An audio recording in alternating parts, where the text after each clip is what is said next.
Hello student, मैं शिवानी सोलन आपका welcome करती हूँ आपके अपने यूट्यूब चैनल एसएससी बुलेट पर। आज हम इस क्लास के अंदर गोल्डन रूल की मैराथन क्लास है ये, जिसके अंदर मैं आपको गोल्डन रूल्स कराने वाली हूँ। जैसे आपके अपकमिंग एग्ज़ाम है आपका एसएससी सीजीएल 2023, तो रेगुलर मैसेजेस आ रहे थे स्टूडेंट्स के कि आप गोल्डन रूल्स को कंप्लीट करा दीजिए बिफोर सीजीएल। तो डेफिनेटली उसी के लिए ये मैराथन क्लास मैं लेकर आई हूँ आप सभी स्टूडेंट के लिए, ताकि आपका अच्छे से रिवीजन हो जाए और हर एक रूल आपको क्लियर भी हो जाए बिफोर एग्ज़ाम। अगर हम स्टार्ट करते हैं क्लास को, अगर हम बात करें बच्चों, रूल नंबर 1 है कि when two or more singular nouns are joined by and. जब भी आपको दो या दो से अधिक, ठीक है, सिंगुलर नाउन एंड से कनेक्ट मिले, तो उस केस में आपको ध्यान रखना है जो pronoun used for them must be in plural. जो प्रोनाउन होगा उनके लिए, ठीक है, वो हमेशा प्लूरल फॉर्म में होगा। अब इसमें दो टाइप के क्वेश्चंस आते हैं। मैं आपको एक चीज़ बता दूं, इसमें दो टाइप के क्वेश्चन आते हैं।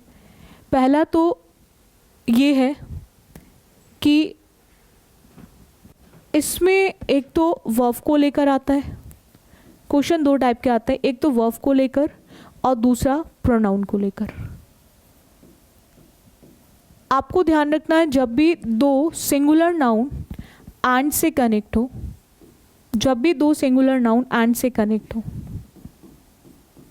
तो वहाँ पर आप बच्चे ध्यान रखेंगे ये दोनों नाउन कैसे होने चाहिए सिंगुलर, ये दोनों नाउन कैसे होने चाहिए सिंगुलर। तो वहाँ पर आप वर्ब एंड प्रोनाउन इन दोनों को यूज़ करेंगे। ये भी नाउन सिंगुलर और ये भी नाउन सिंगुलर, ये दोनों नाउन सिंगुलर, लेकिन जो सब्जेक्ट होगा वो कैसा सब्जेक्ट बनेगा, दो है तो प्लूरल सब्जेक्ट बनेगा। कैसा बनेगा बच्चों? Plural subject. And plural subject के बेसिस पे जो वर्ब होगी वो भी प्लूरल, और प्रोनाउन जो होगा वो भी प्लूरल यूज़ होगा। एग्ज़ाम में वर्ब से रिलेटेड एरर भी आती है, एग्ज़ाम में प्रोनाउन से रिलेटेड भी एरर आती है। तो आपको ध्यान रखना है दोनों को जो आप यूज़ करेंगे, दोनों को जो आप यूज़ करेंगे वो हमेशा प्लूरल केस में यूज़ करेंगे। देखिएगा कैसे। जैसे इसमें बोला है कि both Raju and Ravi, Raju and Ravi, ये भी सिंगुलर नाउन है और ये भी सिंगुलर नाउन है, दोनों प्रॉपर नाउन है। और एंड किससे कनेक्ट है? ये एंड से कनेक्ट है, दोनों एंड से कनेक्ट है। अब आफ्टर दैट अगर हम हैव की बात करें तो हैव क्या हमारी वर्ब ऑलरेडी प्लूरल है। बट अगर हम हिज की बात करें प्रोनाउन की बच्चों, तो ये हिज प्रोनाउन कैसा प्रोनाउन है? सिंगुलर। कैसा प्रोनाउन है? सिंगुलर। तो आपको ध्यान रखना है यहाँ पर हम जो प्रोनाउन है उसको सिंगुलर फॉर्म में यूज़ नहीं करेंगे, हम उसको यूज़ करेंगे प्लूरल में। चाहे लिविंग हो या फिर नॉन लिविंग हो, जब भी आप बच्चे मोर देन वन की बात करेंगे, मोर देन वन की, एक से अधिक की, मोर देन वन, उस केस में आपको ध्यान रखना है हम दे के अकॉर्डिंग यूज़ करेंगे। उस केस में आपको ध्यान रखना है हम दे प्रोनाउन के अकॉर्डिंग यूज़ करेंगे। तो यहाँ पर हम हिज को किससे रिप्लेस करेंगे? देयर से। हिज को किससे रिप्लेस करेंगे? देयर से। तो जो करेक्ट होगा वो हमारा यहाँ पे क्या हो जाएगा? Their homework.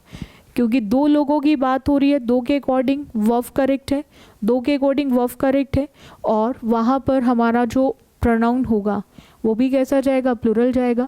तो ये हिज क्या हमारा सिंगुलर, और हम सिंगुलर प्रोनाउन का यूज़ नहीं करेंगे। हम किस प्रोनाउन का यूज़ करेंगे? प्लूरल प्रोनाउन का। तो यहाँ पर हमने दे का कौन सा केस यूज़ करना है? पॉसेसिव, तो देयर आ जाएगा। इतना क्लियर है सभी को?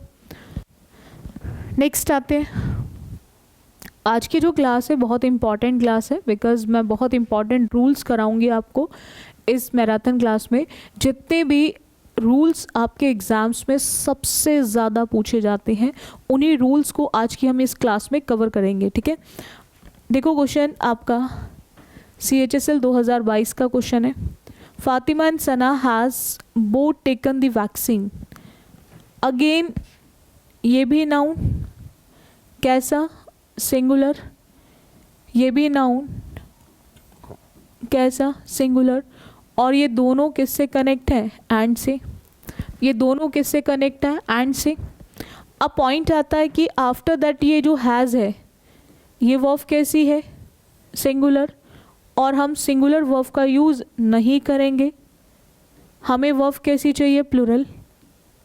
हमें वर्ब कैसी चाहिए, प्लूरल। तो प्लूरल सेम केस में जो प्लूरल होगी वो हैज़ की जगह क्या आ जाएगी, हैव। अच्छा ये क्लियर है सभी को, वॉज नहीं आ सकती, वॉज भी सिंगुलर है। अब आपके माइंड में डाउट होगा वर्ब भी प्लूरल है, आर भी प्लूरल है, तो फिर हम इन दोनों को क्यों नहीं लगा सकते। तो आपको ध्यान रखना है कि जो टेंस दिया गया होगा आप उसी को ही चेंज करते हैं। आप टेंस को बच्चों तब तक बदल नहीं सकते जब तक कोई एडवर्ब ऑफ टाइम टेंस को चेंज करने के लिए ना दिया गया हो, तब तक आप उसको चेंज नहीं कर सकते। इस चीज़ को आप बच्चे बहुत ध्यान से समझ लेना, ठीक है। जब तक एडवर्ब ऑफ टाइम आपको टेंस बदलने के लिए ना दिया गया हो तब तक आप उसको चेंज नहीं करेंगे। इतना क्लियर हो गया आप सभी को। तो यहाँ पर हम हाफ के बेसिस पे आंसर ऑप्शन टिक करेंगे, सेकेंड। चलिएगा नेक्स्ट आते हैं। एक और क्वेश्चन देखो जरा। Vicky and Deepa tries their level best to run from the ritual. अब ये CPO प्री का क्वेश्चन है। देखो सेम चीज़ CHSL में है, सेम चीज़ CPO में है, सेम चीज़ CGL में है। रूल चेंज नहीं होता, रूल सेम होता है। वही रूल आपका MTS पूछेगा, वही रूल CHSL पूछेगा, वही रूल CGL पूछेगा, वही रूल CPO पूछेगा। यानी कि अगर हमें रूल क्लियर हैं तो हमारे लिए कोई भी एग्ज़ाम देना डिफ़िकल्ट नहीं होगा। हम हर एग्ज़ाम में क्वेश्चंस को ईजिली कर सकेंगे। तो इसके लिए आपको हर एक रूल क्लियर होना बहुत ज़रूरी है। अगेन हम यहाँ पर एंड की बात कर रहे हैं और एंड कनेक्ट कर रहा है विकी, ये भी सिंगुलर नाउन है, और दीपा ये भी सिंगुलर नाउन है। दोनों सिंगुलर नाउन है, दोनों ही सिंगुलर नाउन है। और दोनों सिंगुलर नाउन किससे कनेक्ट है बच्चों, एंड से। दोनों सिंगुलर नाउन किससे कनेक्ट है बच्चों, एंड से। अब आपको ध्यान रखना है कि यहाँ पर ये जो ट्राइज है ये कैसी वर्ब है। हमें ये क्लियर है कि देयर जो है प्रोनाउन, ये हमारा कैसा प्रोनाउन है, प्लूरल। ये कैसा प्रोनाउन है, प्लूरल। तो ये तो बिल्कुल करेक्ट है, ये प्लूरल प्रोनाउन है, ये करेक्ट है। क्या यहाँ पर ये जो वर्ब दी गई है ये करेक्ट है, क्या ये वर्ब दी गई है ये करेक्ट है। तो अब आपको ध्यान रखना है कि जब भी ग्रामर में बच्चों वर्ब में SORES देखें आप सभी बच्चे, सबसे पहला पॉइंट तो आप बच्चे ये समझ लें SORES वर्ब की केवल फर्स्ट फॉर्म में लगता है। SORES वर्ब की केवल फर्स्ट फॉर्म में लगता है। जब भी फर्स्ट फॉर्म में SORES लगता है तो ये वर्ब को सिंगुलर बनाएगा, ये वर्ब को सिंगुलर बनाएगा। इतना क्लियर हो गया। जब भी वर्ब की फर्स्ट फॉर्म में SORES लगता है तो ये वर्ब को सिंगुलर बनाता है बच्चों। ये वर्ब को कैसा बनाता है, सिंगुलर। और नाउन में लगता है तो ये नाउन को प्लूरल बनाता है। नाउन में लगता है तो ये नाउन को प्लूरल बनाता है। ये आप बच्चे ध्यान रखेंगे। वर्ब में लगेगा तो वर्ब को सिंगुलर बनाएगा, नाउन में लगेगा तो नाउन को प्लूरल बनाएगा। अब आप बच्चों को ध्यान रखना है, यहाँ पर आपने ट्राई में ES देखा, ट्राई में ES देखा, तो यहाँ पर वर्ब कैसी हो गई बच्चों, सिंगुलर। और जब दो सिंगुलर नाउन एंड से कनेक्ट हैं तो ये कैसे सब्जेक्ट को बना रहे हैं, प्लूरल। तो हमें वर्ब कैसी चाहिए, प्लूरल। तो प्लूरल बनाने के लिए हमें इसको क्या करना पड़ेगा, SORES हटाना पड़ेगा। और SORES केवल एक ही ऑप्शन में हटा हुआ है और वही हमारा आंसर ऑप्शन बन जाएगा, that is try there level best. Try there level best is the correct one. इतना क्लियर हो गया आप सभी को, try there level best is the correct one. यहाँ तक डाउट है आप में से किसी स्टूडेंट को, ठीक है। तो ये try there level best is the correct one. I hope आप सभी स्टूडेंट को क्लियर हो गया होगा। इसको उतार लेना, हर एक पॉइंट को आप सभी बच्चे बहुत ध्यान से लिखेंगे।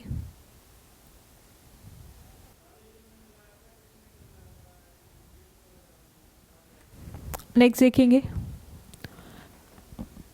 नेक्स्ट आते हैं, two conjunctions should not be used in the same sentence. आपको ध्यान रखना है कभी भी किसी भी एक सिंगल सेंटेंस के अंदर हम दो दो कंजंक्शंस का यूज़ नहीं करते। एंड भी आ रहा है, बट भी आ रहा है, नॉर भी आ रहा है, और भी आ रहा है, ठीक है। तो आपको ध्यान रखना है कि दैट भी आ रहा और इफ़ भी आ रहा है। हम इस तरह से कभी भी किसी भी सेंटेंस में दो दो कंजंक्शंस को एक साथ यूज़ नहीं करते। इतना क्लियर हो गया। इस पे क्वेश्चन बहुत बार आता है, जैसे although she was tired but she still went on working. आप बच्चों को एक चीज़ हमेशा ध्यान रखते हैं, ये मैं अभी आपको एक क्वेश्चन कराऊंगी प्रीवियस ईयर्स का सीजीएल का, उसके अंदर भी आपको एक क्वेश्चन मिल जाएगा। आपको ध्यान रखना है सबसे पहला पॉइंट, ऑल्दो की बात करें, जहाँ पर भी ऑल्दो या फिर दो आता है, जहाँ पर भी बच्चों आपको ऑल्दो या फिर दो मिले, तो आप बच्चे ध्यान रखेंगे उस केस में हम यूज़ करते हैं कंजंक्शन येट को, या फिर हम येट नहीं लगा सकते तो फिर हम सीधा कॉमा लगाते हैं। बट ऐसा नहीं होता कि हम येट भी लगा रहे हैं कॉमा भी लगा रहे हैं, बट तो आता ही नहीं ऑल्दो के केस में। तो एक ये भी रूल है आपका कि ऑल्दो और दो के साथ येट आता है, येट नहीं है तो वो सिंपल कॉमा को लेकर आएगा। बट ऐसा कभी नहीं होगा बच्चों कि कॉमा भी आ रहा है और येट भी आ रहा है, कॉमा भी आ रहा है बट भी आ रहा है। तो आपको ध्यान रखना है ऑल्दो एंड दो, ये वही ऑल्दो है जिसको आपने यद्यपि के नाम से पढ़ा होगा, यद्यपि के नाम से पढ़ा होगा। तो जब भी ये आपको सेंटेंस में मिलता है तो आप उस केस में या तो येट को यूज़ करो या सिंपल आप कॉमा का यूज़ करो। इतना क्लियर हो गया आप सभी को। तो यहाँ पर यही दे रखा है, कॉमा के साथ साथ बट भी दे रखा है, तो आपको ध्यान रखना है ऑल्दो बट को लेकर तो आता ही नहीं है, तो सीधा क्या यूज़ हो जाएगा, कॉमा। सीधा क्या यूज़ हो जाएगा, कॉमा। इस पे एक और क्वेश्चन देखना सभी बच्चे, although these books are not useful but the students buy them because their seniors did so. कभी कभी ऐसा हो जाता है, देखो आजकल ऐसा ही चल रहा है, देखा देखी में चीज़ें की जाती हैं, हम नहीं देखते कि वो चीज़ हमारे लिए यूज़फुल है भी या नहीं।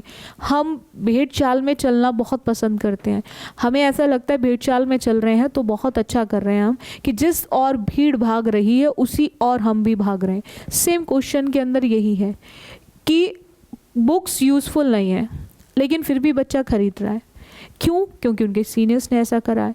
तो ऐसा ही होता है ना, हम दूसरों को देखते हैं, अच्छा उसने ये ज्वाइन करा है चलो हम भी उसको ज्वाइन कर लेते हैं। हम देखते हैं उसने दूसरे ने ये बुक खरीद ली, हम कभी भी चेक नहीं करना चाहते, हमें टाइम ही नहीं है चेक करने का। जो कि चीज़ें क्या होती हैं पहले चेक करनी है, क्योंकि हमारा फ्यूचर का सवाल है, चीज़ों को चेक करो, तो चेक करना बहुत ज़रूरी होता है। तो यहाँ पर भी वही केस है कि ऑल्दो को देखा तो आपको ध्यान रखना है यहाँ पर आप बट का यूज़ नहीं करेंगे। ऑल्दो के केस में या तो येट आता है या फिर कॉमा आता है, और इसी येट और कॉमा के बेसिस पे आप आंसर ऑप्शन सेकेंड टिक करेंगे। आप आंसर ऑप्शन कौन सा टिक करेंगे बच्चों, सेकेंड। इतना क्लियर हो गया आप सभी को। देखो ये मैराथन क्लास मैं आप स्टूडेंट की डिमांड पर ही लेकर आई हूँ, इसीलिए मैंने ये रखी है क्लास, ताकि स्टूडेंट्स के रेगुलर मैसेज आ रहे थे और एक दिन नहीं बहुत दिन से मैसेज आ रहे हैं गोल्डन रूल को लेकर, तो इसीलिए ये मैराथन क्लास रखी है। तो आप बच्चे बिल्कुल कनेक्ट रहें क्लास में और चीज़ों को समझे, हर एक पॉइंट को समझे, क्योंकि हर एक गोल्डन रूल आपके एग्ज़ाम के लिए बहुत इंपॉर्टेंट है। तो आपको हर एक रूल को बहुत ध्यान से सीखना है। चलिएगा नेक्स्ट आते हैं। नेक्स्ट की बात करें, although the children studied hard but they could not understand the topic without the help of the teacher. बिल्कुल करेक्ट। देखो ऐसा होता है कि हमें हर एक पर्सन को एक टीचर की ज़रूरत होती है, गुरु की ज़रूरत हमेशा पड़ती है, ठीक है। तो वहाँ पर भी वही पॉइंट है कि वो नहीं समझ पाएगा टॉपिक को, नहीं समझ सकता कि बिना किसकी हेल्प के, टीचर की हेल्प के। ये सीजीएल प्री का क्वेश्चन है 13/8/2021, जो मैंने अभी आपको समझाया था कि इस पे क्वेश्चन भी आ रखा है आपके एग्ज़ाम में, और ये सीजीएल में आ रखा है, और वो भी 2021 के अंदर ही। हमें कॉमा भी दे दिया, बट भी दे दिया, कॉमा भी दे दिया, बट भी दे दिया, और हम जानते हैं कि जहाँ ऑल्दो आता है वहाँ पर हम बट का यूज़ नहीं करते, या तो हम येट लगाते हैं या फिर हम सिंपल कॉमा का यूज़ करते हैं। तो अब आप देख सकते हो कि कॉमा कितने ऑप्शन में दे रखा है, तो कॉमा दे रखा है आपको कितने ऑप्शन में, 2। कॉमा कितने ऑप्शन में दे रखा है, 2। बाकी नो सब्सटीट्यूशन इसलिए ख़त्म हो जाएगा बिकॉज बट इनकरेक्ट है, तो हमें रिप्लेसमेंट की ज़रूरत तो है। 4th इसलिए ख़त्म हो जाएगा, बट आ रहा है तो ये भी ख़त्म। अब पॉइंट आता है कि हम फर्स्ट को टिक करें आंसर या फिर हम लोग थर्ड को टिक करें। हमें दे रखा although the children studied hard they रखा है और यहाँ पर हैड स्टडी डाल दिया, हैड स्टडीड डाल दिया, तो ये भी गलत, और बट भी दे रखा है, ये भी गलत। तो इसीलिए हमारा जो आंसर ऑप्शन होगा वो थर्ड हो जाएगा। क्या हो जाएगा?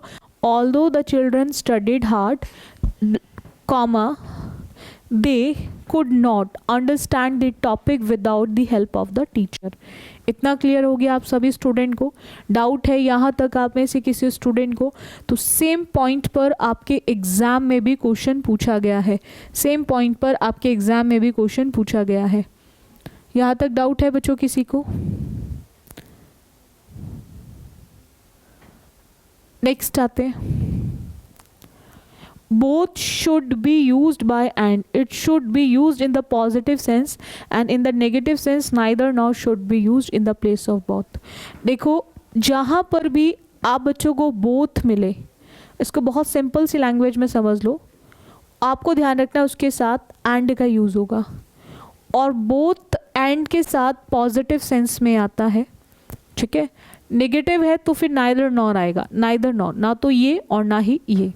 देखो किस तरह से, both Ravi as well as Raja were present there. हमने यहाँ पे रवि और राजा को देखा, उस रवि और राजा से पहले क्या दे रखा है? बोथ। तो बोथ के केस में आपको ध्यान रखना है हम as well as, along with, together with, in addition to, ठीक है, बिसाइड्स, लाइक, अनलाइक, इनका यूज़ नहीं करते, ठीक है। हम किसका यूज़ करेंगे? एंड का यूज़ करेंगे। तो ये एज वेल एज इनकरेक्ट है, एंड आ जाएगा। Both Ravi and Raja were present there. तो हमने जैसे ही बोथ को देखा तो बोथ के साथ हम क्या यूज़ करेंगे? एंड। बोथ के साथ हम क्या यूज़ करेंगे? एंड। इतना क्लियर हो गया आप सभी को? डाउट है यहाँ तक आप में से किसी बच्चे को? अब देखो एक क्वेश्चन भी देख लो, प्रीवियस क्वेश्चन। उससे पहले क्वेश्चन देखो, both the rich along with the poor are affected equally when prices of petrol and diesel, when the prices of petrol and diesel increase। आपको ध्यान रखना है कि जैसे ही आपने देखा बोथ को, तो बोथ कनेक्ट कर रहा है द रिच और द पुअर। मैंने कल ही गोल्डन रूल की क्लास में ये कराया था कि जब भी पुअर से पहले, पुअर एडजेक्टिव है, पुअर एडजेक्टिव है, और पुअर से पहले जब भी आर्टिकल द आता है तो उस केस में वो उसको पीसीएन बना देगा। पीसीएन का मतलब प्लूरल काउंटेबल नाउन। उस केस में वो उसको पीसीएन बना देगा। पीसीएन का मतलब होता है प्लूरल काउंटेबल नाउन, ठीक है। तो आपको ध्यान रखना है, तो उस केस में दोनों पीसीएन को जो कनेक्ट करने का काम है, ठीक है, वो बोथ के केस में कौन करेगा? अलोंग विद नहीं करेगा, वो कौन करेगा? एंड करेगा। और इसी एंड के बेसिस पे आपका आंसर ऑप्शन क्या हो जाएगा? फर्स्ट। आंसर ऑप्शन क्या हो जाएगा? फर्स्ट। हम यहाँ पर अलोंग विद की जगह क्या यूज़ करेंगे? एंड। अलोंग विद की जगह क्या यूज़ करेंगे? एंड। इतना क्लियर हो गया आप सभी बच्चों को? डाउट है यहाँ तक किसी को? चलेगा, नेक्स्ट आते हैं बच्चों। देखिएगा जरा ये question, he is both diligent dash efficient, ठीक है। डिलीजेंट समझते हो ना, जो आप बच्चे हैं, आप बच्चे जो भी क्लासेस आपको मिलते हैं एसएससी बुलेट पर, आप रेगुलर क्लासेस अटेंड करते हो, उसके मैसेजेस भी आते हैं कि मैम हम नोटबुक बना रहे हैं, जो बहुत अच्छा लगता है अगर टीचर आपके साथ मेहनत कर रहा हो और आप भी उस टीचर के साथ उतनी ही मेहनत कर रहे हो, यानी कि मेहनत के साथ आप पढ़ रहे हो। टीचर मेहनत क्यों कर रहा है? ताकि बच्चे सीख सके और बच्चा उस मेहनत को समझे और उसके बाद उस मेहनत का रिजल्ट दे। तो उससे बेस्ट कुछ भी नहीं हो सकता एक टीचर के लिए। तो अगर आप बच्चे नोट्स बना रहे हो, उसी नोट्स को लेकर आप मेरे को बार बार मैसेज डालते हो कि गोल्डन रूल्स की क्लास, तो यही तो चीज़ें हैं जो बार बार मुझे पुश करती हैं कि नहीं, मुझे आपको सारी चीज़ें करानी है बिफोर एग्ज़ाम, ठीक है। तो क्योंकि मैं आपके डेडिकेशन देखती हूँ कि आप मुझे ये बोलते हो कि हम नोट्स बना रहे हैं, तो प्रॉपर तरीके से नोट्स क्यों बना रहे हो, इट मीन्स कहीं ना कहीं आप चीज़ों को लेकर बहुत ज़्यादा सीरियस हो, और होना भी चाहिए, ये फ्यूचर का सवाल है आपके। तो यहाँ पर पॉइंट क्या है, तो आप बच्चे जो इतना ज़्यादा सीरियस और इतना सीरियसली तरीके से कर रहे हो, because you all are hard working, आप सभी बच्चे बड़े ही मेहनती बच्चे हो, हार्ड वर्किंग हो, बहुत ज़्यादा हार्ड वर्किंग बच्चे हो, मेहनती। इसी को हम एसिडियस भी बोलते हैं, इसी को हम एसिडियस भी बोलते हैं, जो बहुत ज़्यादा मेहनती लोग होते हैं, जो कठिन परिश्रम करते हैं। अब यहाँ पर हमने क्या देखा बच्चों, बोथ। तो बोथ के केस में आपको ध्यान रखना है, हम सिर्फ और सिर्फ एंड का यूज़ करेंगे, हम ऑल्सो, येट या फिर बट का यूज़ नहीं करेंगे। जैसे ही बोथ को देखेंगे तो हम हमेशा यूज़ करेंगे एंड को। इतना क्लियर हो गया आप सभी को? चलेगा, नेक्स्ट आते हैं। No sooner should be followed by than, not by but और देन।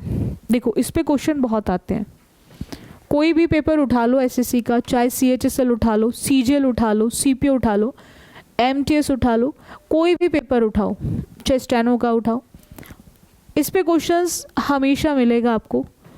नो सूनर का एक सिंपल सा एक रूल है, डायरेक्ट क्वेश्चन है इस पे, और एक ही पॉइंट को लेकर आता है नो सूनर को लेकर, कि नो सूनर जहाँ पर भी आएगा वहाँ पर कंपैरेटिव कनेक्टर देन आता है, THAN देन। ये देन वही है जो कंपैरेटिव होता है, कंपैरिजन में यूज़ होता है, यानी कि कंपैरेटिव कनेक्टर देन का यूज़ होता है with no sooner, comparative connector than का यूज़ होता है विद नो सूनर। हम कभी भी THEN देन, कभी भी बट का यूज़ नहीं करते। जब भी नो सूनर आता है तो वो हमेशा THAN देन को लेकर आता है, वो हमेशा THAN देन को लेकर आता है, नो सूनर। इतना क्लियर हो गया? नेक्स्ट देखिएगा, no sooner do I finish this book than I shall begin another. हमने जैसे ही नो सूनर को देखा तो आपको ध्यान रखना है, हम THEN देन का यूज़ नहीं करेंगे, हम THAN देन का यूज़ करेंगे। हम किसका यूज़ करेंगे? THAN देन, और उसी के बेसिस पर हम इसको करेक्ट कर देंगे, ठीक है। देखो एग्जाम में भी क्वेश्चन आता है बहुत, no sooner had she realized her blunder than she begin to take corrective measures. बहुत बार ऐसा हो जाता है कि इंसान जब तक उसको खुद रियलाइज़ नहीं होता अपनी गलतियों को लेकर, तब तक वो चीज़ों को सुधार नहीं पाते। जैसे उसको होता है तो वो ज़रूर कोशिश करता है कि अब उसमें क्या क्या चीज़ें करेक्ट हो सकती हैं, उसको करेक्ट करने की कोशिश करता है। तो यहाँ पर भी पॉइंट सेम है। नो सूनर की बात करें तो नो सूनर को देखकर आपको ध्यान रखना है कि THEN देन नहीं आएगा, नो सूनर के साथ THAN देन आएगा, THAN देन। इतना क्लियर हो गया आप सभी को? तो जहाँ पर भी आप नो सूनर देखें तो वहाँ पर THAN देन को लिखेंगे, और इसी देन के बेसिस पे आप आंसर ऑप्शन लगाएंगे सेकंड, इसी के बेसिस पे आप आंसर ऑप्शन लगाएंगे सेकंड। इतना क्लियर हो गया आप सभी बच्चों को? चलेगा, उतारेंगे इसको आप सभी बच्चे।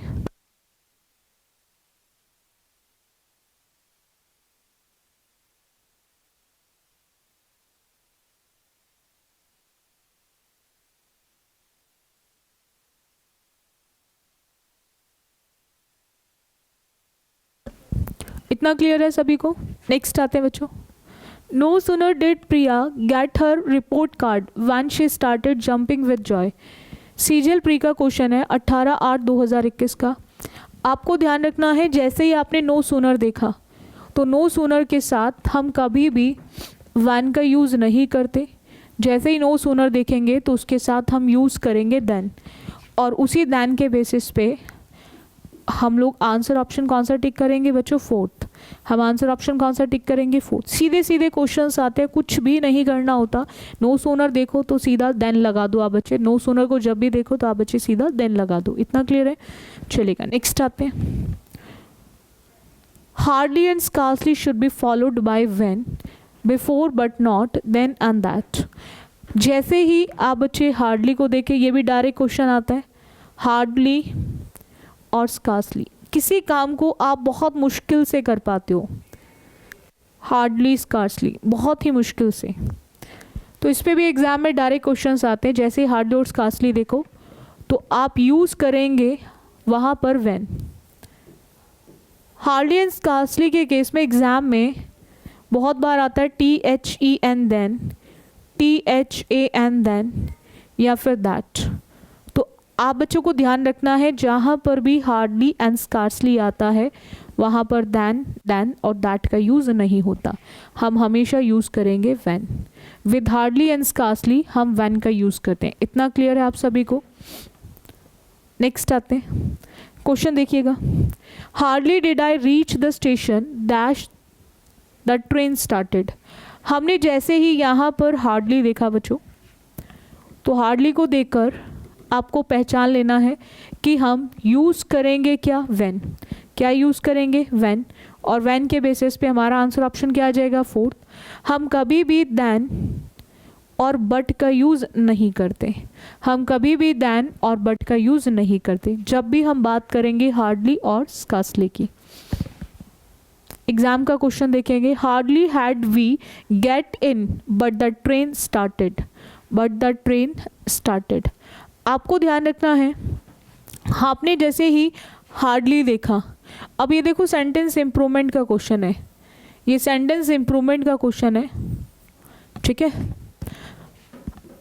बट क्वेश्चन चाहे स्पॉट द एरर हो, क्वेश्चन आपका फिलिंग द ब्लैंक्स हो, क्वेश्चन सेंटेंस इम्प्रूवमेंट हो, रूल सेम यूज़ होगा, रूल में कोई चेंज नहीं आएगा, रूल आपका सेम यूज़ होगा, चाहे सेंटेंस इम्प्रूवमेंट हो, चाहे फिलिंग द ब्लैंक्स हो, चाहे स्पॉट द एरर हो, रूल में कोई भी चेंज नहीं होगा। हमने यहाँ पर हार्डली देखा, हार्डली को देखकर आपको ध्यान रखना है हम कभी भी BUT बट का यूज़ नहीं करते, हार्डली के साथ हम यूज़ करते हैं व्हेन। हार्डली के साथ हम बच्चों क्या यूज़ करते हैं, व्हेन। दूसरा यहाँ पर व्हेन की बात करें तो व्हेन एक ही ऑप्शन में है, वो है आपका ऑप्शन फोर्थ, और हमारा आंसर ऑप्शन फोर्थ हो जाएगा। दूसरा यहाँ पे एक और एरर थी इसमें, हैड अपने साथ लेकर आता है वर्ब की थर्ड फॉर्म, और गेट वर्ब की कौन सी फॉर्म है, फर्स्ट, तो वो भी यहाँ पे क्या हो गई, करेक्ट हो गई, वो भी यहाँ पे हमारी क्या हो गई, करेक्ट हो गई। इतना क्लियर है सभी को? डाउट है किसी को यहाँ तक? चलेगा, नेक्स्ट आते हैं। Objective case of noun and pronoun is used after preposition. देखो बच्चों, जहाँ पर भी आपको प्रीपोजिशन मिले, पॉइंट सिंपल सा क्या है कि आफ्टर प्रीपोजिशन, आफ्टर प्रीपोजिशन, जहाँ पर भी आपको प्रीपोजिशंस मिले, आप बच्चे ध्यान रखेंगे जहाँ पर भी प्रीपोजिशन मिलती हैं after preposition we use objective case of pronoun, we use objective case of pronoun. Preposition के बाद हम प्रोनाउन का ऑब्जेक्टिव केस यूज़ करते हैं, और प्रोनाउन हो या फिर नाउन, इन दोनों का ही ऑब्जेक्टिव केस। अब इसको देखो किस तरह से होगा।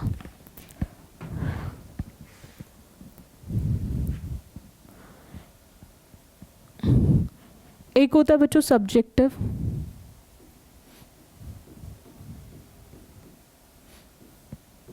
और एक होता है ऑब्जेक्टिव।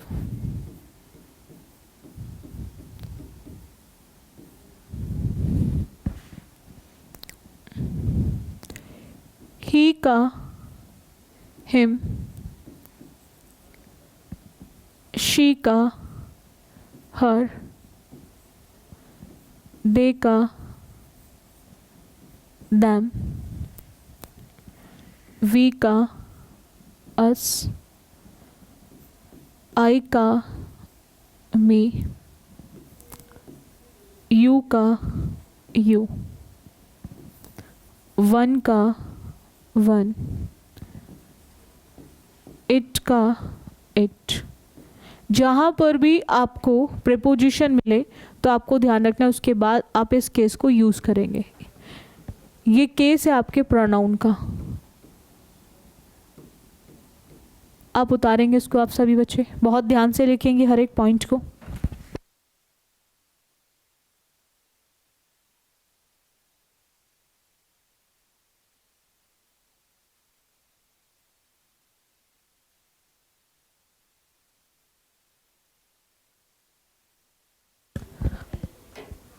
अगर हम बात करें बच्चों नाउन की, तो नाउन का सब्जेक्टिव एंड ऑब्जेक्टिव सेम होता है।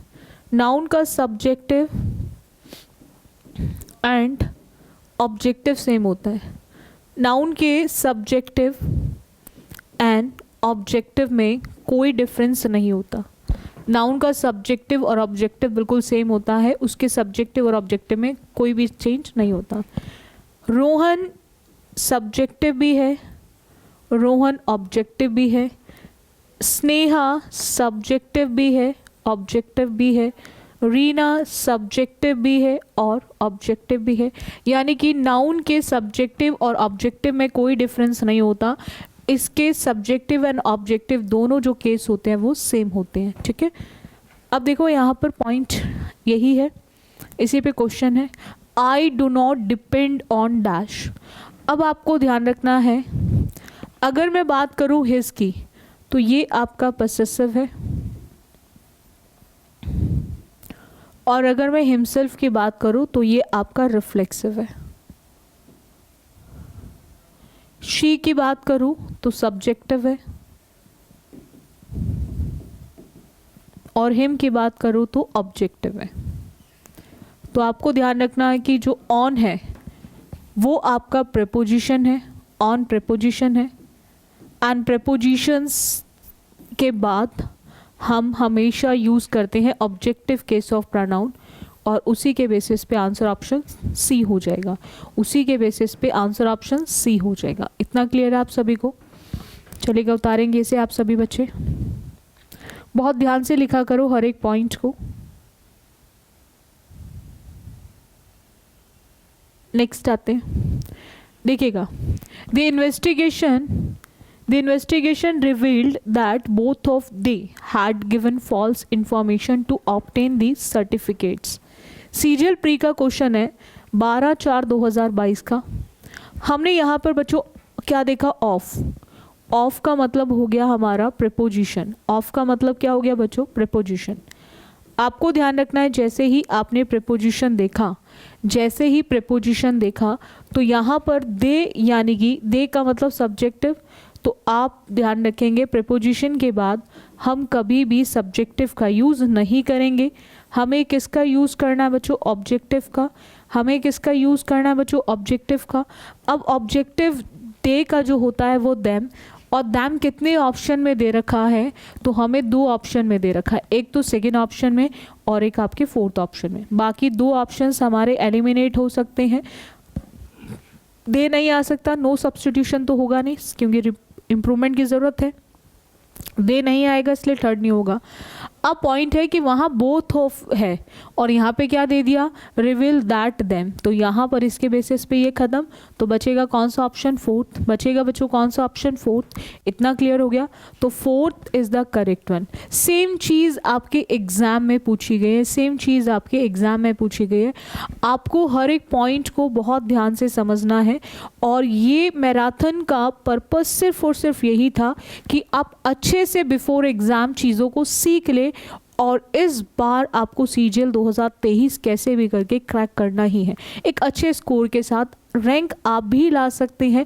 मैंने एक ईडियम फ्रेज कराया था, रैंक एंड फाइल, जिसमें मैंने आपसे कहा था और समझाते हुए कि रैंक आप में से ही स्टूडेंट्स लेकर आते हैं। इट मीन्स जिसका मतलब होता है कॉमन पर्सन या कॉमन मैन, यानी कि आप में से ही बच्चे रैंक लाने वाले बच्चे होते हैं। तो क्यों ना इस बार आप ही बन जाएं, ठीक है। तो आपको एक चीज़ ध्यान रखनी है कि जो भी चीज़ आपको एसएससी बुलेट पे सिखाई जा रही है, जो भी टीचर आपको पढ़ा रहा है, अच्छे से पढ़ो आप वो चीज़ों को, और प्रॉपर नोट्स बनाया करो। अगर नोट्स बनाते हो चीज़ों, हर चीज़ के प्रॉपर नोट्स बनाया करो, क्योंकि बेस्ट होता है अगर आपको चीज़ों को सही से करना है, बिकॉज हमें एक रिवीजन की भी ज़रूरत हमेशा पड़ती है, ठीक है।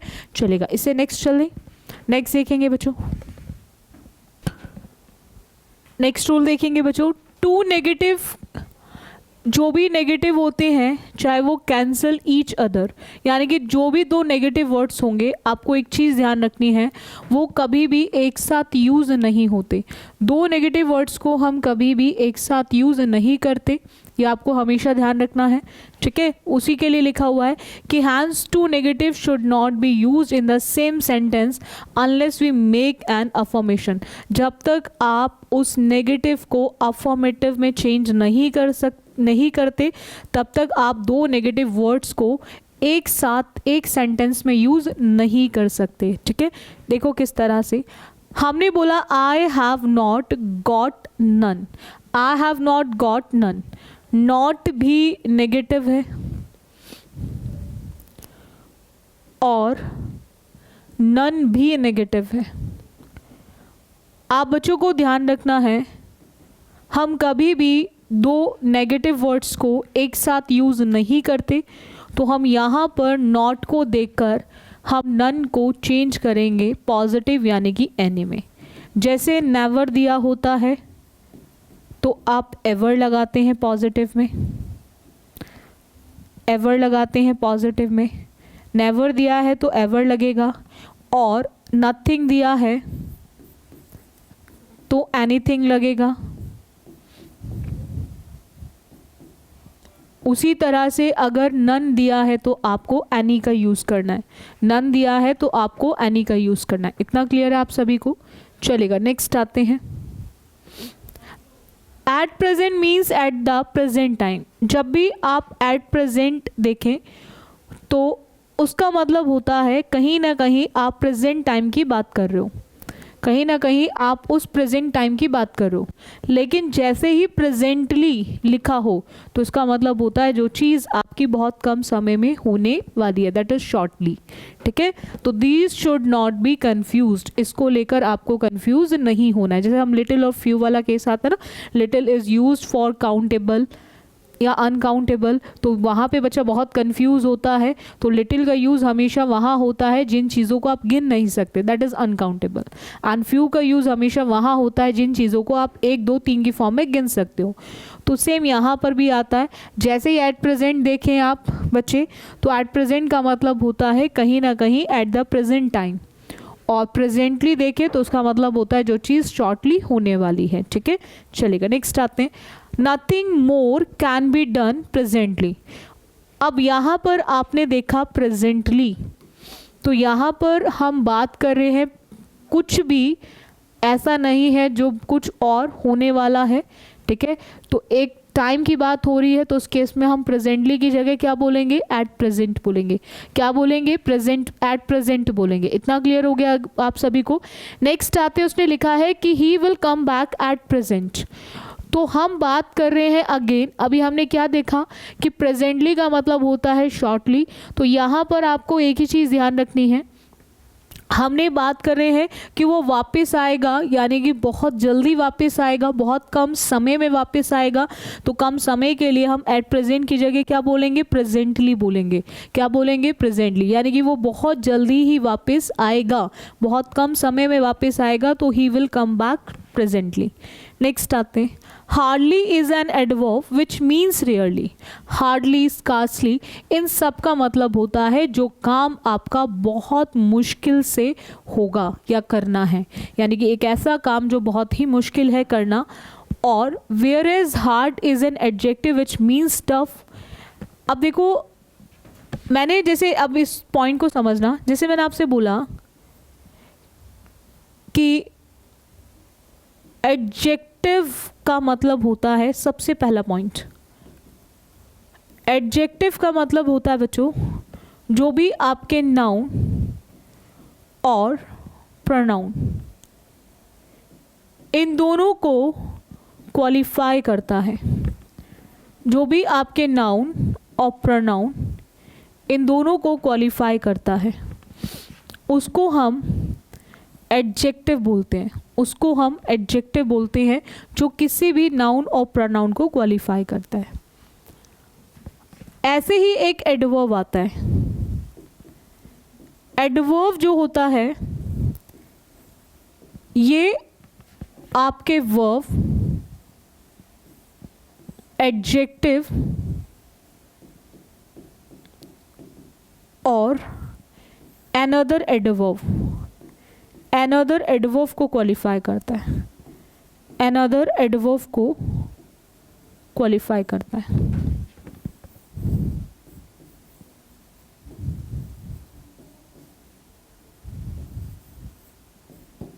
इतना क्लियर हो गया? वर्ब, एडजेक्टिव और अनदर एडवर्ब को क्वालिफाई करता है। जब भी आप बच्चे एडजेक्टिव में ly लगाते हैं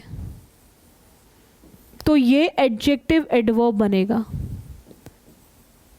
जब भी आप एडजेक्टिव में ly लगाते हैं तो ये एडजेक्टिव आपका एडवर्ब बनेगा।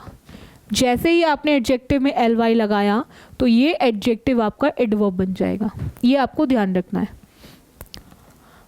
तो हार्डली एडवर्ब है जिसका मतलब होता है रेयरली, कोई भी काम बहुत मुश्किल से हो रहा है, और हार्ड का मतलब होता है जो चीज़ आपकी बहुत ज़्यादा कैसी है, टफ है, डिफ़िकल्ट है, ठीक है, जो चीज़ बहुत ज़्यादा कठिन है।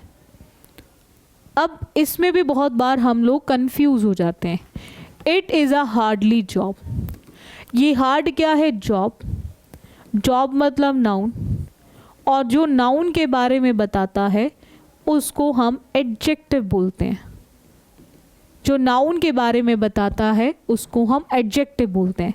और हम इस एडजेक्टिव में ly यानी कि यहाँ पर हम नाउन को क्वालिफाई करने के लिए एडवर्ब का यूज़ नहीं कर सकते।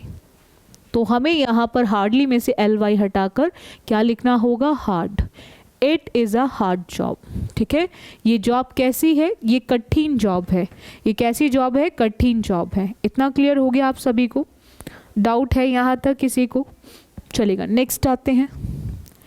एगो is always used with past and definite tense. So if ago is used in a sentence, that sentence must be in the past and definite.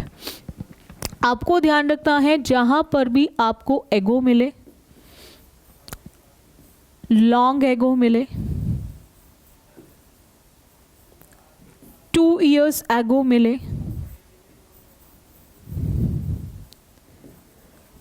3 years एगो मिले,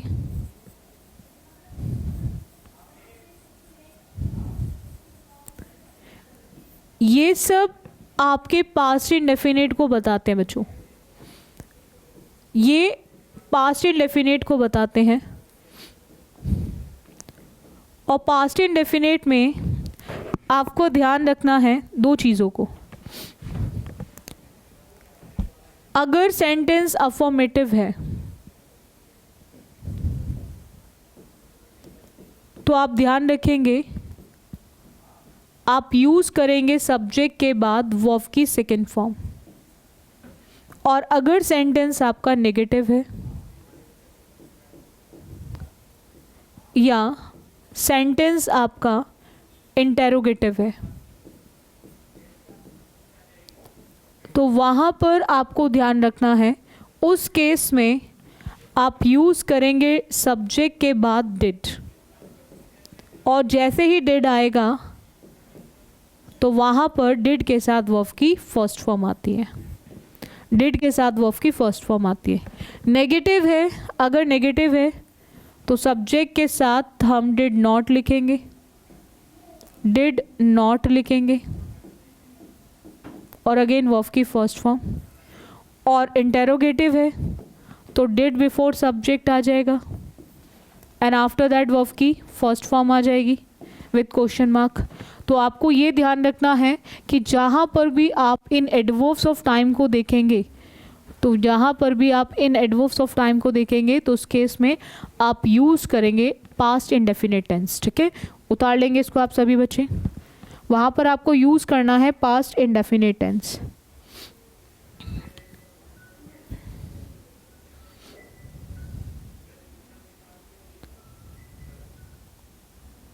इतना क्लियर है आप सभी को?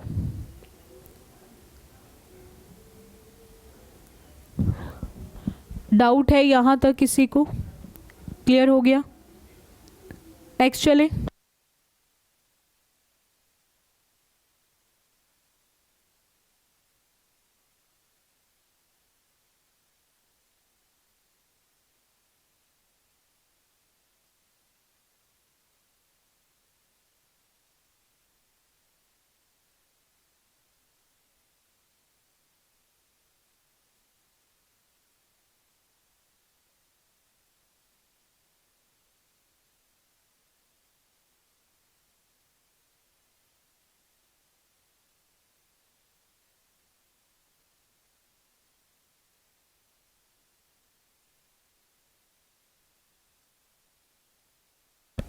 इतना क्लियर हो गया आप सभी को।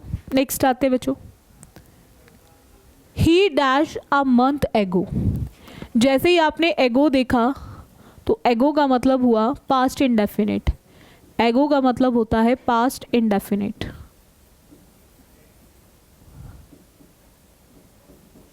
पास्ट इंडेफिनिट के केस में आपको ध्यान रखना है कम वर्ब की फर्स्ट फॉर्म है, कम की सेकेंड फॉर्म केम होती है बच्चों,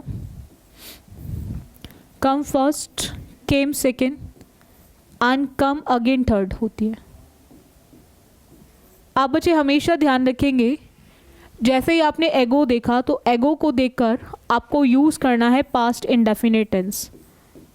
पास्ट इंडेफिनिट टेंस, और पास्ट इंडेफिनिट में हम यूज़ करेंगे केम, और उसी के बेसिस पे आपका आंसर ऑप्शन हो जाएगा बी।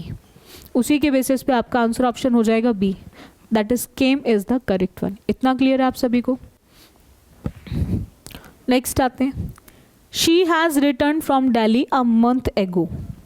अगेन एगो देखा, CHSL का क्वेश्चन है, सेम चीज़ CGL पूछेगा, सेम चीज़ CHSL पूछेगा। रूल्स में तो कोई डिफरेंस नहीं होता, जैसे हमने बहुत सारे रूल्स आज की क्लास में बच्चों देखे भी हैं। हमने जैसे ही अ मंथ एगो देखा, एगो का सीधा सीधा मतलब है पास्ट इंडेफिनिट से। अब यहाँ पर हैज़ आता है प्रेजेंट परफेक्ट में, हैज़ आता है प्रेजेंट परफेक्ट में, और आपको ध्यान रखना है हम अगो के साथ प्रेजेंट परफेक्ट का यूज़ नहीं करेंगे, हमें यूज़ करना है पास्ट इंडेफिनिट। रिटर्न मतलब वापस, एंड रिटर्न की जो सेकेंड फॉर्म होती है वो रिटर्न्ड होती है, और थर्ड फॉर्म जो होती है वो भी रिटर्न्ड होती है। और यहाँ पर अगो को देकर आप वर्ब की सेकेंड फॉर्म का यूज़ करेंगे, वर्ब की सेकेंड फॉर्म का यूज़ करेंगे, और आपका आंसर ऑप्शन आ जाएगा थर्ड। आपका आंसर ऑप्शन आ जाएगा थर्ड। इतना क्लियर हो गया आप सभी को? डाउट है यहाँ तक किसी को? उतारेंगे हर एक पॉइंट को, हर एक पॉइंट को बहुत ध्यान से करना है आप सभी ने।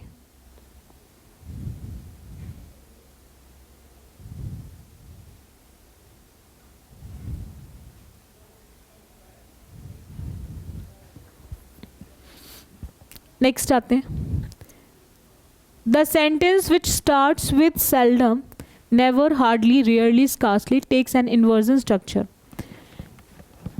सीधा सीधा इन्वर्जन ऑफ एडवर्ब लगता है, inversion of adverbs, inversion of adverbs. जब भी आप किसी सेंटेंस की स्टार्टिंग सेल्डम से देखें बच्चों, नेवर से देखें, हार्डली से देखें, रेयरली से देखें, स्कार्सली से देखें, इन्वर्जन का मतलब होता है उस केस में आपको इन सब के साथ हार्डली, स्कार्सली, रेयरली, इन सब वर्ड्स के साथ आपको ध्यान रखना है। पहले आप यूज़ करेंगे वर्ब को, एंड आफ्टर दैट आप यूज़ करेंगे सब्जेक्ट को। आफ्टर दैट आप यूज़ करेंगे सब्जेक्ट को। पहले आप वर्ब लिखेंगे और फिर आप सब्जेक्ट लिखेंगे। आप देखो सिंपल सा एक पॉइंट है, वो पॉइंट क्या है? Seldom I had seen such a beautiful sight. हमने सेल्डम को जैसे ही बिफोर सब्जेक्ट देखा, तो बिफोर सब्जेक्ट जब भी सेल्डम को देखते हैं यानी कि सेंटेंस के स्टार्टिंग में, तो वहाँ लगेगा इन्वर्जन, वहाँ लगेगा बच्चों इन्वर्जन ऑफ एडवर्ब्स, और इन्वर्जन ऑफ एडवर्ब्स में हमें यूज़ करना है वर्ब को बिफोर सब्जेक्ट। यहाँ पर सिर्फ ध्यान रखना दो वर्ब हैं, एक हेल्पिंग वर्ब और दूसरी मेन वर्ब। तो इन्वर्जन में सिर्फ हेल्पिंग का यूज़ बिफोर सब्जेक्ट होगा, सिर्फ हेल्पिंग का यूज़ बिफोर सब्जेक्ट होगा, सिर्फ हेल्पिंग वर्ब का यूज़ बिफोर सब्जेक्ट होगा। हम मेन वर्ब को सब्जेक्ट से पहले यूज़ नहीं करेंगे, हम मेन वर्ब को सब्जेक्ट से पहले यूज़ नहीं करेंगे। तो हम क्या बोलेंगे? Seldom had I seen such a beautiful sight, seldom had I seen such a beautiful sight. इतना क्लियर हो गया आप सभी को? डाउट है यहाँ तक किसी को? चलेगा, नेक्स्ट आते हैं। Adjectives like unique, ideal, perfect, complete, universal, entire, extreme, chief, full, square and round, which do not admit different degrees of comparison should not be compared. यानी कि इनसे पहले कभी भी आपका more और most का यूज़ नहीं होता. जब भी ये वर्ड्स मिलेंगे हम नहीं बोलते कभी भी मोस्ट यूनिक. यूनिक अपने आप में यूनिक है, वहाँ पर हम कभी भी मोस्ट का यूज़ नहीं करते. उसी के लिए पॉइंट लिखा हुआ है कि इनको ज़रूरत नहीं होती है, ये स्वीकार नहीं करते हैं किसी अदर कंपैरिजन के लिए. अदर डिग्री को यूज़ नहीं किया जाता इन वर्ड्स के साथ. जब भी यूनिक मिले, आइडियल मिले, यूनिवर्सल मिले, परफेक्ट मिले, चीफ मिले, इन सब के साथ देखो it is a most unique thing. Unique अपने आप में यूनिक है, ठीक है. तो यूनिक से पहले हम कभी भी मोस्ट का यूज़ नहीं करते. हम यूनिक से पहले कभी भी मोस्ट का यूज़ नहीं करते, ठीक है. नेक्स्ट आते हैं. All the adjectives which refer to the same noun should be in the same degree of comparison. आपको ध्यान रखना है वो सब एडजेक्टिव्स जो कहीं ना कहीं सेम नाउन के बारे में बता रहे हैं, सेम नाउन के बारे में बता रहे हैं, तो वो सारे के सारे सेम डिग्री में यूज़ किए जाते हैं. ऐसा नहीं है कि एक पॉजिटिव जा रहा है और दूसरा सुपरलेटिव जा रहा है. 3 तरह की डिग्री होती है. एक होती है पॉजिटिव डिग्री, एक होती है कंपैरेटिव डिग्री, और एक होती है सुपरलेटिव डिग्री. पॉजिटिव डिग्री किसी सिंगल पर्सन की क्वालिटी को बताने के लिए यूज़ होती है. कंपैरेटिव डिग्री का यूज़ होता है फॉर कंपैरिजन, लेकिन 2 लोगों के बीच में कंपैरिजन के लिए. And superlative degree is the highest degree जिसका यूज़ होता है जब भी आप 2 से ज़्यादा के बीच में कंपैरिजन की बात करते हैं, तो वहाँ यूज़ करते हैं आप सुपरलेटिव डिग्री की, ठीक है. जो एक ग्रुप के लिए भी यूज़ होती है, जो एक ग्रुप के लिए भी यूज़ होती है, 3 तरह से बनाई जाती है. एक वो जिसमें इनकी फॉर्म बदल जाए, गुड से बेटर और बेस्ट. और एक वो जिसमें हम फॉर्म नहीं बदल सकते, तो हम कंपैरेटिव में ऐड करते हैं ER और R, वाई से वाइजर, और सुपरलेटिव में यूज़ करते हैं EST और ST, EST और ST. वाइजर से वाइजेस्ट, वाइजर से वाइजेस्ट. और एक वो फॉर्म जिनमें हम ER भी नहीं लगा सकते, तो वहाँ पर हमें कंपैरेटिव में ऐड करना होता है मोर, यानी कि मोर ऑनेस्ट. और सुपरलेटिव में ऐड करते हैं हम मोस्ट, यानी कि मोस्ट ऑनेस्ट, मोस्ट ऑनेस्ट. ये 3 केसेस होते हैं डिग्री के, ये 3 केसेस होते हैं डिग्रियों के, ठीक है. ये 3 तरह से बनाई जाती हैं, पॉजिटिव, कंपैरेटिव. इसी के लिए बोला जा रहा है कि जब भी आप एक ही पर्सन की सारी क्वालिटीज़ की बात करेंगे तो वो सेम डिग्री में यूज़ होंगी, या तो वो कंपैरेटिव या फिर वो सुपरलेटिव. ऐसा नहीं है कंपैरेटिव जा रही है दूसरी सुपरलेटिव जा रही है, ठीक है. देखो, he is the wisest and honest worker in the office. अब यहाँ पर हम बात कर रहे हैं ही की, ठीक है. वाइजेस्ट एंड ऑनेस्ट इन दोनों एडजेक्टिव्स का, क्योंकि दोनों क्वालिटीज़ हैं ही की, इनका यूज़ कर रहे हैं हम ही के लिए. तो यानी कि दोनों क्वालिटीज़ ही के बारे में बता रही हैं. तो अब पॉइंट क्या आता है कि ऑनेस्ट जो है ये आपकी पॉजिटिव डिग्री है, पॉजिटिव डिग्री है, और वाइजेस्ट आपकी सुपरलेटिव डिग्री है. जब हम सेम पर्सन की बात कर रहे हैं, तो जब हम सेम पर्सन की बात कर रहे हैं तो दोनों को हमें सेम डिग्री में लिखना पड़ेगा, दोनों को सेम डिग्री में लिखना पड़ेगा जब सेम पर्सन की बात हो रही है. तो अब आपको ध्यान रखना है यहाँ पर अब आपको ध्यान रखना है एक पॉइंट को कि यहाँ पर हम सुपरलेटिव या पॉजिटिव, अब इन द ऑफिस की बात हो रही है। ऑफिस में एक दो तो वर्कर होंगे नहीं, डेफिनेटली 2 से ज़्यादा होंगे। तो जब हम 2 से ज़्यादा की बात करेंगे, ठीक है, तो उस केस में आपको ध्यान रखना है सुपरलेटिव आएगी। तो सुपरलेटिव में वाइजेस्ट होता है, लेकिन ऑनेस्ट में हम EST नहीं लगा सकते, और जिनमें हम EST नहीं लगा सकते उसमें क्या लगाते हैं, मोस्ट। तो क्या होगा, he is the wisest and most honest worker in the office. इतना क्लियर हो गया आप सभी को? डाउट है यहाँ तक किसी को? क्लियर हो गया सभी को पॉइंट? चलेगा, नेक्स्ट आते हैं। यहाँ तक क्लियर हो गया सभी को पॉइंट? नेक्स्ट की बात करें बच्चों, farther means more distant and further additional. एक होता है फार, दूरी, और दूरी से ये फार्दर बना है। फार्दर का यूज़ होता है डिस्टेंस के लिए, मोर डिस्टेंस के लिए, जब अति दूरी की बात की जाती है। और फर्दर, फर्दर का यूज़ होता है जब भी आप एक्स्ट्रा एंड एडिशनल की बात करें। एक्स्ट्रा एंड एडिशनल की बात करें तो आप फर्दर का यूज़ करेंगे। आप फर्दर का यूज़ करेंगे जब भी आप एक्स्ट्रा और एडिशनल की बात करते हैं। इतना क्लियर हो गया आप सभी बच्चों को? अब देखो बच्चों, पॉइंट क्या आता है, he insisted on further improvement.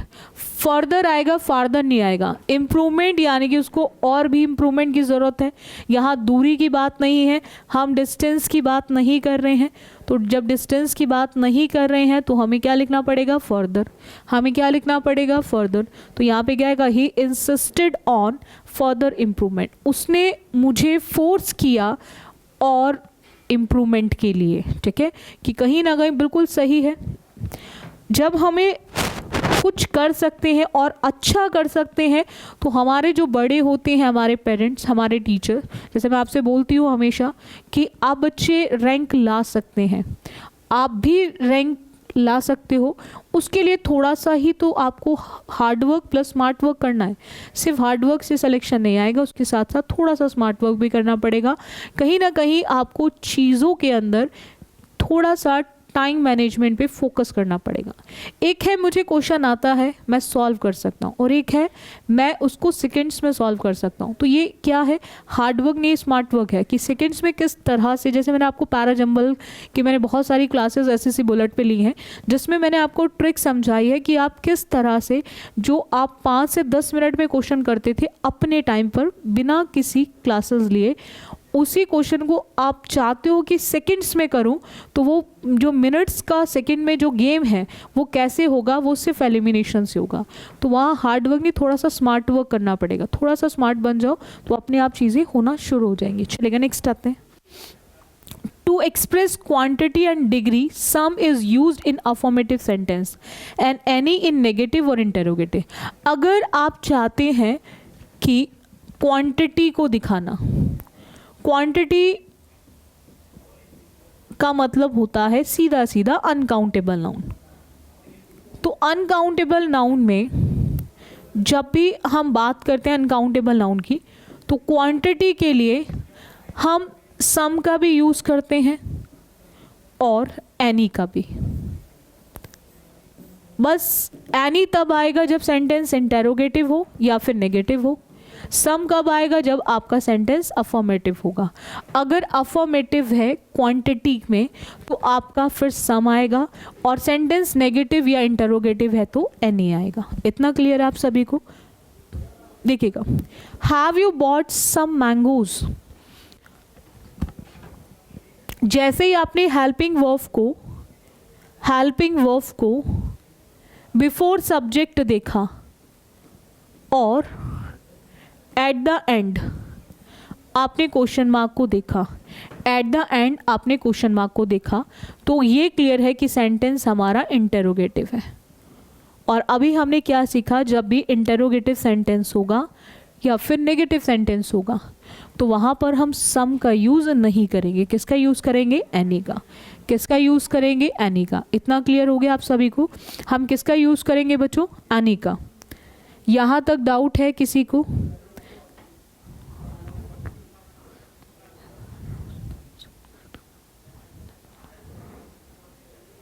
Doubt है यहाँ तक किसी को? चलेगा, नेक्स्ट आते हैं।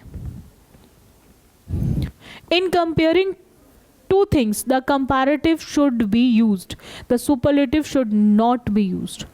वही जो केस अभी मैंने आपको बताया कि कंपैरेटिव डिग्री का यूज़ होता है, कंपैरेटिव डिग्री का यूज़ होता है जब भी आप दो के बीच में कंपैरिजन कर रहे हो। Comparison between two person, comparison between two person, between two persons और थिंग्स। दो लोगों के बीच में कंपैरिजन है, दो चीज़ों के बीच में कंपैरिजन है, तो आप यूज़ करेंगे कंपैरेटिव डिग्री को। आप यूज़ करेंगे कंपैरेटिव डिग्री को अगर कंपैरिजन दो के बीच में है, अगर कंपैरिजन दो के बीच में, तो वहाँ पर आप कंपैरेटिव डिग्री का यूज़ करते हैं। इतना क्लियर है सभी को? वहाँ हम सुपरलेटिव का यूज़ नहीं करते, क्योंकि सुपरलेटिव डिग्री का यूज़ होता है जब भी कंपैरिजन दो से ज़्यादा के बीच में होगा, जब भी कंपैरिजन दो से ज़्यादा के बीच में होगा, वहाँ हम सुपरलेटिव का यूज़ करते हैं। सुपरलेटिव डिग्री एक हाईएस्ट डिग्री होती है जिसका यूज़ हम दो से ज़्यादा के लिए करते हैं, प्लस जिसका यूज़ हम एक ग्रुप के लिए करते हैं। जहाँ एक ग्रुप की बात होती है वहाँ पर हम सुपरलेटिव डिग्री का यूज़ करते हैं। विच is the best of the to.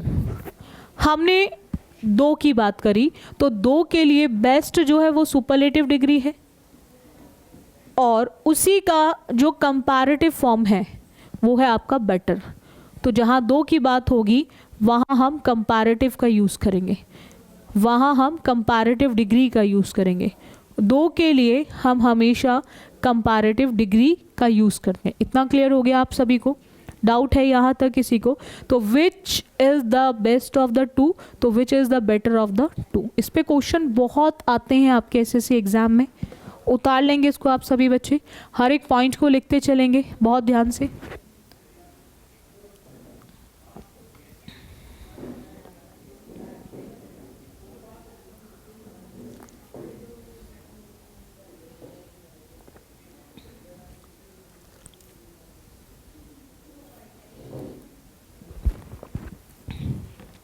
Next देखिएगा, double comparatives and superlative should not be used. ऐसा कभी नहीं होता कि हमने वाइजर भी लिख दिया, वाई से वाइजर ऑलरेडी कंपैरेटिव है और हमने उससे पहले मोर भी लगा दिया तो ये भी कंपैरेटिव हो गया। ऐसा कभी नहीं होगा हमने मोस्ट भी लिख दिया और वाइजेस्ट भी लिख दिया। वाइजेस्ट सुपरलेटिव है, वाइजेस्ट सुपरलेटिव है और मोस्ट भी सुपरलेटिव है। तो यानी कि दो दो कंपैरेटिव, दो दो सुपरलेटिव का यूज़ हम कभी भी एक साथ एक सेंटेंस में नहीं करते। इस पे क्वेश्चंस बहुत आते हैं आपके एसएससी सीजीएल में, सीपीओ में, स्टैनो में बहुत क्वेश्चंस आते हैं डबल कंपैरेटिव को लेकर कि मोर भी आ रहा है, वाइजर भी आ रहा है, मोर भी आ रहा है, बेटर भी आ रहा है, ठीक है, मोर भी आ रहा है, ब्रेवर भी आ रहा है। यानी कि दो दो कंपैरेटिव, दो दो सुपरलेटिव को हम एक साथ एक सेंटेंस में कभी भी यूज नहीं करते। He is the most cleverest boy in the class. अब देखो, आप बच्चे के माइंड में डाउट ज़रूर आएगा कि हम यहाँ पर ऐसा भी तो है, हम मोस्ट लगा दें, क्लेवरेस्ट को हटा दें। अब देखो, मैं आपको दो चीज़ें समझा देती हूँ। एक होता है बच्चों आपका ग्रेडेबल एडजेक्टिव, एक होता है आपका ग्रेडेबल एडजेक्टिव और एक होता है आपका non gradable adjective. Non gradable adjective,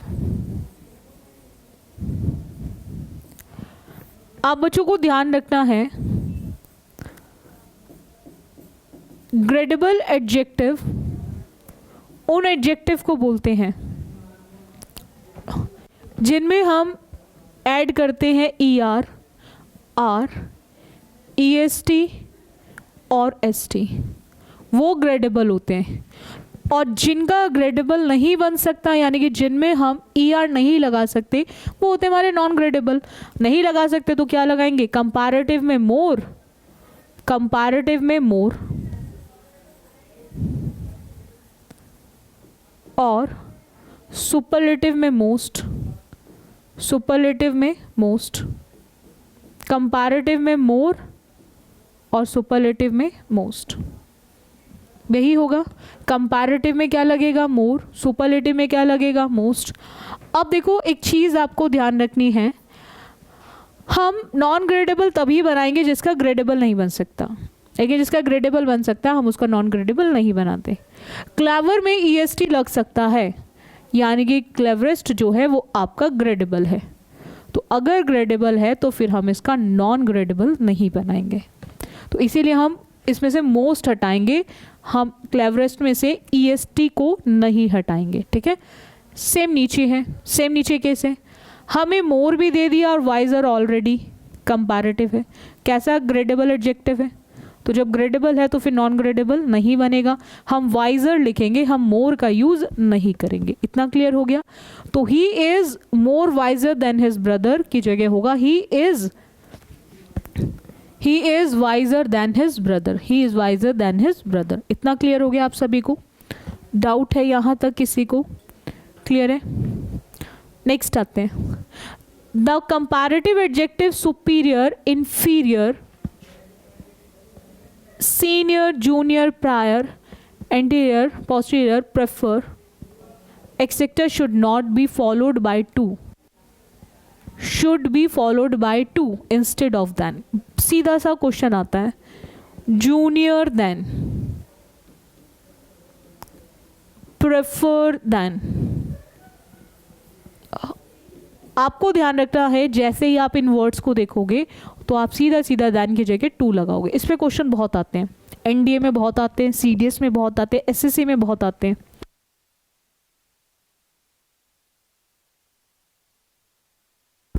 तो आप बच्चे ध्यान रखेंगे, इनके साथ हम टी और टू का यूज करते हैं। देखिएगा, he is senior than me. जैसे आपने सीनियर वर्ड को देखा तो आपको ध्यान रखना है वहां देन नहीं टू लगेगा, वहां पर देन नहीं टू लगेगा। सीनियर के साथ हम हमेशा टू का यूज करते हैं, देन का यूज नहीं करते। इतना क्लियर हो गया आप सभी को? तो जैसे सीनियर देखोगे तो देन की जगह क्या आएगा? टू। देन की जगह क्या आएगा बच्चों? टू। लिख लो, इसको उतार लेंगे ध्यान से।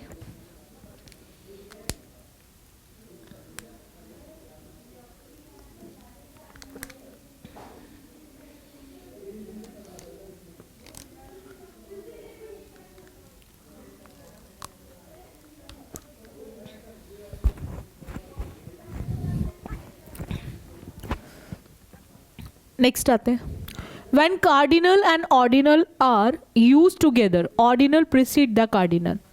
अब बहुत सारे ऐसे बच्चे होंगे जिनको नहीं पता होगा ये कार्डिनल ऑर्डिनल क्या है। एक होते बच्चों ऑर्डिनल और एक होते कार्डिनल।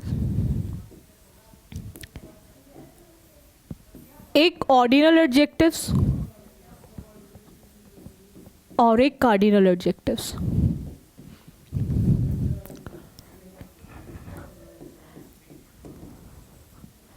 आप बच्चों ने पढ़ा होगा रोमन नंबर्स, एक ऐसे लिखे जाते हैं रोमन नंबर्स और एक आपके न्यूमेरल नंबर्स होते हैं। इसको बोलते हैं हमारा फर्स्ट, इसको बोलते हैं सेकंड, इसको बोलते हैं थर्ड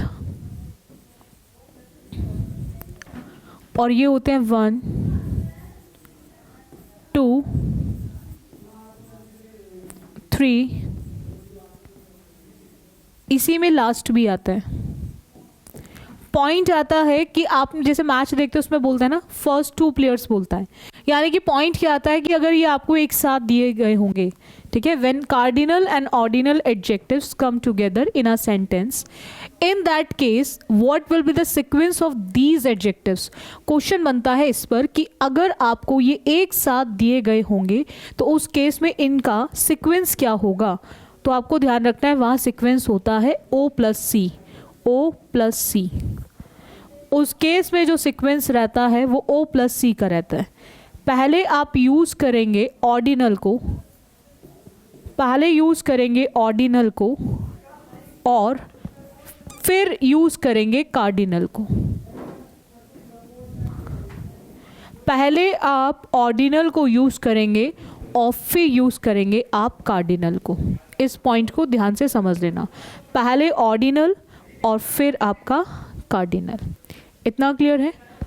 इसको उतार लेना आप सभी बच्चे। हम हमेशा जो बोलते हैं, हम क्या बोलते हैं, द टू फर्स्ट प्लेयर्स बोलते हैं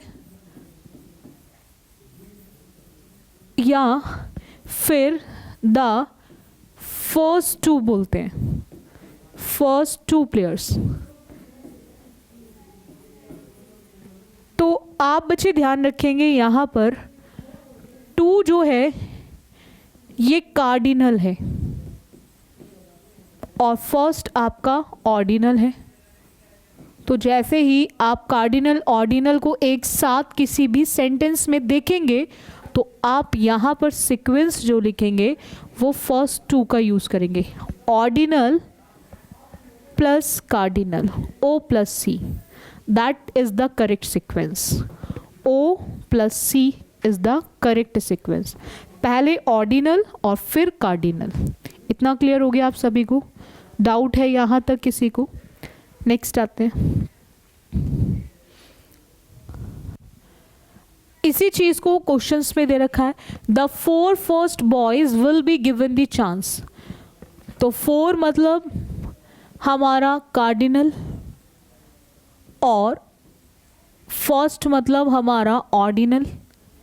तो बस सीक्वेंस तुरंत बदल के क्या हो जाएगा, फर्स्ट 4 बॉयज हो जाएगा, फर्स्ट 4 बॉयज हो जाएगा।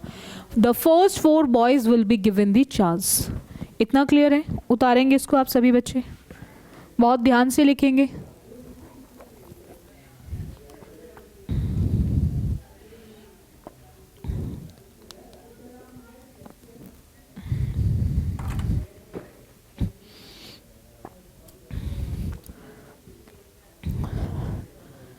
The present perfect tense is not used with the adverbs of past time like yesterday in 1990.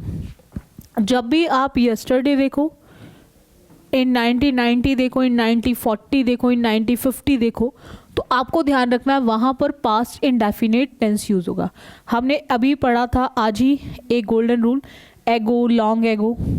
तो ऐसे ही yesterday हो,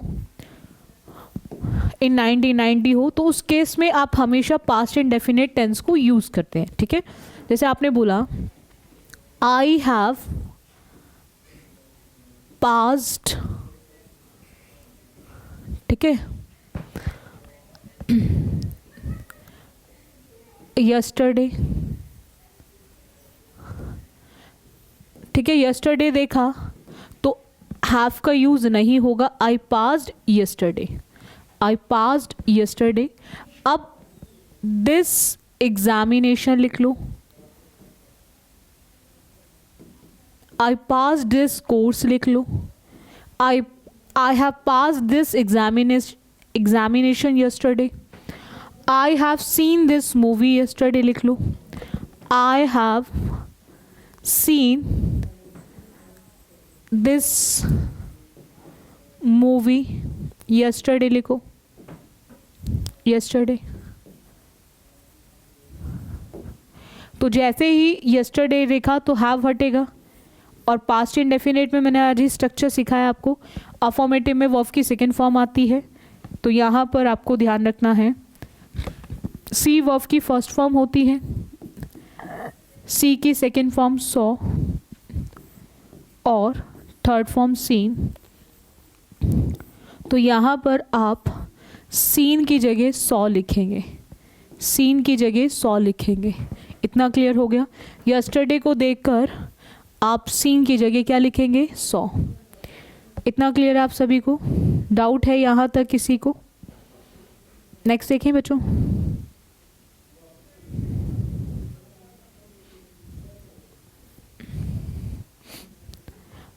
सेम चीज़ है, I have bought a cycle yesterday. Yesterday देखा तो क्लियर है, यस्टरडे मतलब पास्ट इंडेफिनिट। पास्ट इंडेफिनिट में हम हैव का यूज़ नहीं करेंगे। बाय मतलब होता है किसी चीज़ को खरीदना, और खरीदने की सेकेंड एंड थर्ड फॉर्म होती है bought. Second and third form होती है बॉट। सेकेंड फॉर्म भी बॉट और थर्ड फॉर्म भी बॉट। तो आप बच्चे ध्यान रखेंगे, आप हैव को हटाकर सीधा सीधा बॉट का यूज़ करेंगे। I bought a cycle yesterday, I bought a cycle yesterday. इतना क्लियर हो गया आप सभी को? डाउट है यहाँ तक किसी को? नेक्स्ट आते हैं, past perfect tense is use to represent the earlier of two actions.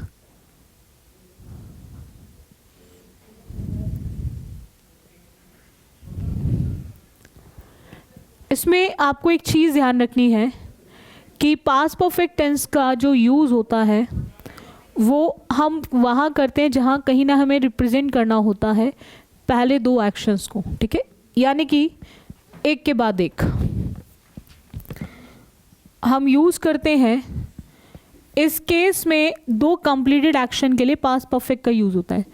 But आपको ध्यान रखना है, जो भी फर्स्ट कंप्लीटेड होगा, जो भी फर्स्ट कंप्लीटेड एक्शन होगा वो आपका यूज़ होगा पास्ट परफेक्ट टेंस में।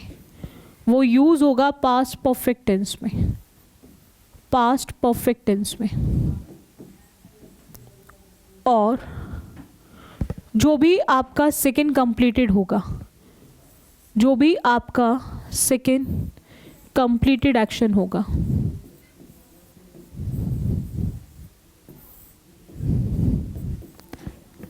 वो आपका यूज़ होगा पास्ट इंडेफिनिट में। जो भी सेकेंड कंप्लीटेड होगा वो आपका यूज़ होगा पास्ट इंडेफिनिट में। अगर मैं बात करूँ बच्चों पास्ट परफेक्ट की, तो आपको ध्यान रखना है पास्ट परफेक्ट में हैड के साथ यूज़ होती है वर्ब की थर्ड फॉर्म। पास्ट परफेक्ट में हैड के साथ यूज़ होती है वर्ब की थर्ड फॉर्म। और पास्ट इंडेफिनिट की बात हो तो वहाँ पर अफॉर्मेटिव है तो वर्ब की सेकेंड फॉर्म अफॉर्मेटिव में, और डिड के साथ वर्ब की फर्स्ट फॉर्म सेंटेंस नेगेटिव हो या फिर इंटेरोगेटिव, तो वहाँ पर हम यूज़ करते हैं डिड के साथ वर्ब की फर्स्ट फॉर्म। वहाँ यूज़ करते हैं डिड के साथ वर्ब की फर्स्ट फॉर्म अगर सेंटेंस आपका नेगेटिव और इंटेरोगेटिव है। यही पॉइंट यहाँ पर दे रखा है, when I reach the station the train already left. दो काम हुए हैं, एक तो पहुँचने का रीच्ड और एक ट्रेन के निकलने का लेफ्ट। अब दोनों एक्शन तो एक साथ नहीं हुए होंगे ना बच्चों, दोनों एक्शन तो एक साथ नहीं हुए होंगे, डेफिनेटली एक के बाद एक होगा। तो पहले जो एक्शन है, जो पहला एक्शन होगा वो किस में जाएगा, पास्ट परफेक्ट में। तो पास्ट परफेक्ट का मतलब हैड के साथ वर्ब की थर्ड फॉर्म। तो आपको ध्यान रखना है जो भी पहला कंप्लीटेड एक्शन है वो जाएगा आपके पास्ट परफेक्ट में। तो पहले ट्रेन निकली और तब वो वहाँ पर पहुँचा, पहले ट्रेन निकली तब वो वहाँ पर पहुँचा, तो यानी कि ट्रेन जो निकल गई वो पास्ट परफेक्ट में, पास्ट परफेक्ट में हैड के साथ वर्ब की थर्ड फॉर्म। लीव वर्ब की फर्स्ट फॉर्म होती है और लीव की सेकेंड एंड थर्ड फॉर्म होती है लेफ्ट। लीव की सेकेंड एंड थर्ड फॉर्म होती है लेफ्ट। तो आपको ध्यान रखना है यहाँ पर हम लेफ्ट और दूसरा ऑलरेडी हमारा पास्ट इंडेफिनिट है, दूसरा ऑलरेडी पास्ट इंडेफिनिट है जो बिल्कुल करेक्ट है। तो इस चीज़ को आपको ध्यान रखना है, इतना क्लियर हो गया? आई होप आप सभी बच्चों को गोल्डन रूल क्लियर हो गए होंगे, ठीक है। सो इसके साथ ये मैराथन क्लास अभी यहीं पे ख़त्म करते हैं। और भी कुछ मैं आपको एक और मैराथन दूंगी गोल्डन रूल्स की आपके अपकमिंग एग्ज़ाम के लिए, सीजीएल 2023 के लिए, तो वो करेंगे हम नेक्स्ट क्लास में, ठीक है। नेक्स्ट डे फिर एक मैराथन लेकर आएंगे, ठीक है, आपके लिए गोल्डन रूल की। और बिल्कुल भी वरीड नहीं हो, आपको हर चीज़ कराई जाएगी और मॉक्स ज़रूर लगाओ। बाकी हर क्लास की जो पीडीएफ्स है वो आप टेलीग्राम एसएससी बुलेट के टेलीग्राम चैनल पे वहाँ से ले सकते हो।